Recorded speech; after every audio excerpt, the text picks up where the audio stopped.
नमस्कार आप सभी का एक बार फिर से आप सभी का बहुत स्वागत है, अभिनंदन है। इलाहाबाद विश्वविद्यालय के छात्र-छात्राओं का जो उत्साह और जो समन्वय पहले दिन दिखा, वो बहुत काबिल तारीफ़ है।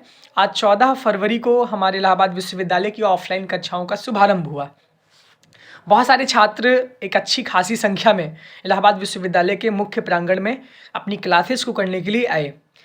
तमाम तरीके से कुछ समस्याओं का सामना उनको करना भी पड़ा, बहुत अव्यवस्थाएँ भी उनको झेलनी पड़ी और इसके साथ-साथ जब आप लोग नए रहते हैं और एक नए प्रांगण में आप प्रवेश करते हैं, जब आप अपने परिवार में आप आते हैं और उस परिवार के आप एक नए सदस्य होते हैं, तो बहुत सारी चीज़ें आपको मुश्किलों का सामना करना पड़ता है। 2-3 मुद्दे हैं, उन मुद्दों पे आपसे बात करनी है क्योंकि आज जो चीज़ें सामने लगी, बहुत सारे छात्र परेशान थे, बार-बार आ रहे थे।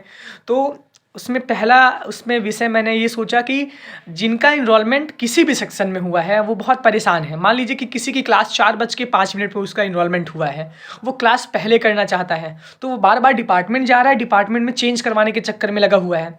तो एनरोलमेंट को चेंज करने की समस्या है। एक क्लास की मतलब 2 क्लासेज़ की टाइमिंग एक टाइमिंग पे हो जाए, यानी कि आप जैसे 2 विषय आपके हैं, अगर आपने 2 विषयों का एनरोलमेंट एक ही टाइमिंग पर आप करवाया है, तब आप उसको चेंज करवाना चाहते हैं, इसमें भी बहुत सारी समस्याएँ हैं। तो ये सारी बातें हैं। तो सबसे पहली बात तो ये है कि आपका एनरोलमेंट चाहे जिस सेक्शन में हुआ हो, आप चाहे 8:55 की क्लास में एनरोल्ड हों, चाहे आप 4:05 वाली क्लास में एनरोल्ड हों, आप कोई भी क्लासेज कर सकते हैं। मान लीजिए कि बहुत सारे छात्र किसी की क्लासेज आज 8:55 पे शुरू हो चुकी हैं, 9 बजे से किसी की क्लास है, उसकी पहली क्लास 9 बजे से है और उसकी आखिरी क्लास 4 बजे से है, तो इतना ज़्यादा आपको रुकने का समय तो रहेगा नहीं। दूसरी बात यह है कि अटेंडेंस कंपल्सरी नहीं है, आप अपने सेक्शन में भी पढ़ सकते हैं। अगर आप जिस सेक्शन में एनरोलमेंट नहीं करवाए हैं, आप उसमें भी बैठ के अपनी क्लासेज कर सकते हैं, टीचर्स रोकते नहीं हैं। जो बड़े-बड़े प्रोफ़ेसर हैं, जैसे professor Rishikant Pandey sir, professor Manmohan Krishna sir, professor Prashant Ghosh sir, professor Anupam Pandey sir, इन सब की क्लासेज सारे विद्यार्थी करते हैं, इनमें कोई रिस्ट्रिक्शंस नहीं रहती।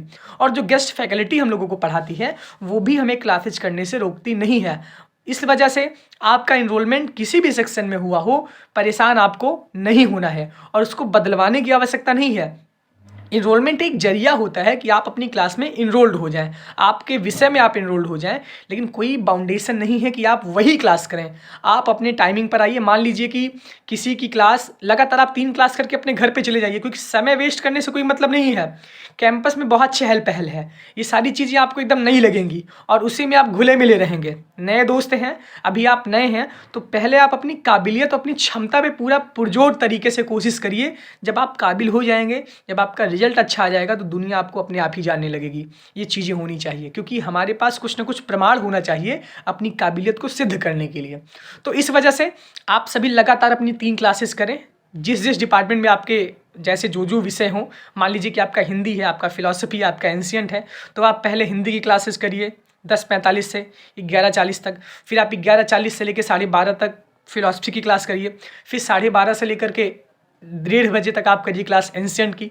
मान लीजिए कि कोई क्लासेज गैप रहता है, मतलब बीच में कुछ गैप रहता है, 12:30 से लेकर 2 बजे तक लंच रहता है, तो उस दरमियान आप थोड़ा-सा रेस्ट कर लीजिए, थोड़ा-सा ग्राउंड में आप बैठ जाइए, अपने दोस्तों के साथ डिस्कशन करिए। उसके बाद फिर आप सीधे अपनी अगली क्लास के लिए 2:10 वाली क्लास के लिए जाइए। बहुत सारे छात्र कोशिश ये करते हैं कि वो लगातार अपनी क्लासेज करके अपने घर चले जाते हैं। तो कोशिश ये करिए कि आप लगातार अपनी 3 क्लासेज करके अपने समय को बचाइए, क्योंकि समय बहुत बहुमूल्य और बेशकीमती और मूल्यवान है। डरना नहीं है, आपने चाहे जिस सेक्शन में अपना एनरोलमेंट करवाया है, उसको चेंज करवाने की आवश्यकता नहीं है। मान लीजिए किसी का टाइम सेम हो गया है तो कोई ज़रूरत नहीं है, आप किसी के सेक्शन में भी बैठ के क्लासेज कर सकते हैं। आपका सेक्शन ए है, आपका सेक्शन बी है, जो भी सेक्शन है, अगर आप उस सेक्शन के एनरोल्ड छात्र नहीं भी हैं, तब भी आप वहाँ पे बैठ के क्लास कर सकते हैं। ये आपकी मानसिकता के ऊपर डिपेंड करता है कि आपको कौन-सा टीचर अच्छा लगता है। मान लीजिए मैं जिस सेक्शन में हूँ, उस सेक्शन के टीचर की क्लासेज मुझे समझ नहीं आ रही हैं, तो आप आराम से बेझिझक चेंज कर सकते हैं। डरिए ना, ये मत सोचिए। ये बहुत सारी लड़कियां आज मिली, वो बहुत परेशान थी, एनरोलमेंट चेंज करवाने के लिए उनको डिपार्टमेंट में बाहर कर दिया जाता था, बाहर कर दिया गया। तो एनरोलमेंट की बिल्कुल चिंता ना करिए। आप एक नए छात्र हैं, बहुत सोच समझ कर ही किसी से बहुत अटैचमेंट अपना बढ़ाइए, क्योंकि ये बहुत किस्म की दुनिया है, बहुत मायावी दुनिया है। तो इन सब चीज़ों से आपको बहुत ध्यानपूर्वक रखना होगा, बहुत संभल के चलना होगा। इसके बाद फिर हमको बहुत सारी प्रॉब्लम्स आ रही है डिपार्टमेंट को ढूंढने में। बहुत सारे छात्र आ रहे हैं पूछ रहे हैं क्लासेज कहाँ चल रही है। आप अपने डिपार्टमेंट में जाइए, डिपार्टमेंट में आप एंट्री करिए, एंट्री करने के बाद आप पूछिए कि क्लासेज आपकी कहाँ चल रही है। जितना आपका टाइमिंग है आप उतने टाइमिंग पे जाइए, किसी से पूछने की आवश्यकता ही नहीं है, आपको डिपार्टमेंट सर्च करना है। FCI बिल्डिंग में बहुत सारी सब्जेक्ट की क्लासेज चल रही हैं। मान लीजिए कि पॉलिटी हुआ, एंशियंट हुआ, वो सारी क्लासेज FCI बिल्डिंग चलती है, जो कि इलाहाबाद विश्वविद्यालय कला संकाय परिसर के दूसरे छोर पर है, शीशे की बिल्डिंग है। तो वहाँ पे क्लासेस चलती है LLT 1, LLT 2, LLT 3, LLT 4। तो धीरे धीरे आपको पता करने के बाद बहुत भटकना नहीं है, किसी ऐसे इंसान से पूछ लीजिए जो आपको अच्छी तरीके से बता दे। बाकी मैं तो सारी चीज़ें बता ही चुका हूँ।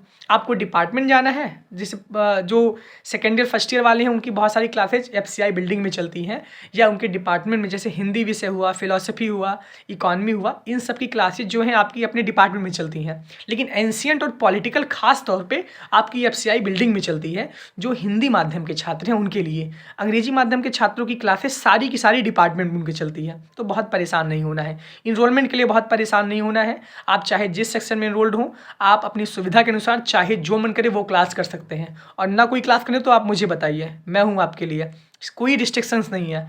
आप जो मन करे वो क्लास करिए। सेम टाइमिंग अगर हो गया है तब भी आप चिंता ना करिए, इनरोलमेंट का कोई मतलब ही नहीं है। इस तरीके से कोई दिक्कत ना लीजिए, बिल्कुल टेंशन फ्री रहिए। एक काम ये करिए कि अपना पूरा फोकस आप अपनी स्टडी पे कंसंट्रेट करके करिए। क्या हो रहा है कैंपस में, क्या नहीं हो रहा है, उससे आपको मतलब नहीं होना चाहिए। हमें बार बार मैं कह रहा हूँ कि हमें पॉजिटिविटी पे ज़्यादा फोकस करना है, नेगेटिविटी से हमें दूर रहना है। जहाँ आपको लग रहा है कि ये चीज़ें हमें डिस्ट्रैक्ट कर रही हैं, वहाँ से आप दूर हो जाइए। साइंस फैकल्टी के जो छात्र हैं, जो BSc के छात्र हैं, जो BCom के छात्र हैं, वो भी अपनी टाइम टेबल के अनुसार अपनी क्लासेज को करें अपने डिपार्टमेंट। जो भी कॉलेजेस के छात्र हैं वो कॉलेज के शेड्यूल को देखें, वहाँ पे अपनी जाके क्लासेज करें। बाकी अगर आपकी कोई क्लासेज नहीं ले रहा है, मान लीजिए कि अभी पहला दिन है, दूसरा दिन है, पहले दिन आप सोच रहे हैं सारी क्लासेज आपको करने को मिल जाए, तो ऐसा संभव नहीं है। बहुत सारी व्यवस्थाओं को करने में एक क्रम से चलती है व्यवस्था। तो धीरे धीरे सारी चीज़ें अपने आप ही अच्छी हो जाएंगी, आप भी आदी हो जाएंगे आने जाने के, और आपको एक आदत पड़ जाएगी जब, तब सारी चीज़ें आपको बहुत नॉर्मल दिखने लगेंगी।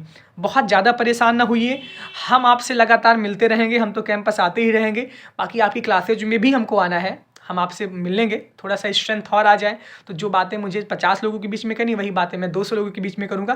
बाकी कोई भी समस्या अगर होती है, आप कमेंट बॉक्स में एक छोटा सा कमेंट कर दीजिए। हम कैंपस में भी मिलते रहते हैं, वहाँ पर भी अगर आपको कोई समस्या होती है तो आप सीधे आके बेझिझक मुझसे बात कर सकते हैं।